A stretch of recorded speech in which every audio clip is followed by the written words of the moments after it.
Yan mga kaisda, no? Kung nakikita nyo, tanghali po ngayon pero may nakita po tayo ngayong bullfrog mga kaisda. Bullfrog, ito po ay naghihintay talaga na may lalapit sa kanya. Yan, no? Nakikita nyo mga kaisda, no?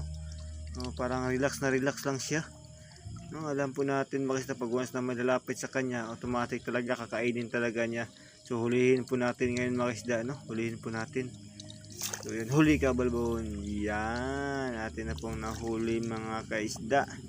So yan, atin po itong patayin mga kaisda. Patayin po natin ito, siyempre para hindi na makapagparami pa. Ihampas natin mga kaisda, ihampas. Yan, o. Yan, para hindi na mabuhay mga kaisda, ihampas talaga natin ang todo. Yan, o. Ito mga kaisda, o. May tawag ito, parang may malaki yung kanyang tiyan. May nakain na siguro ito, no? May goldfish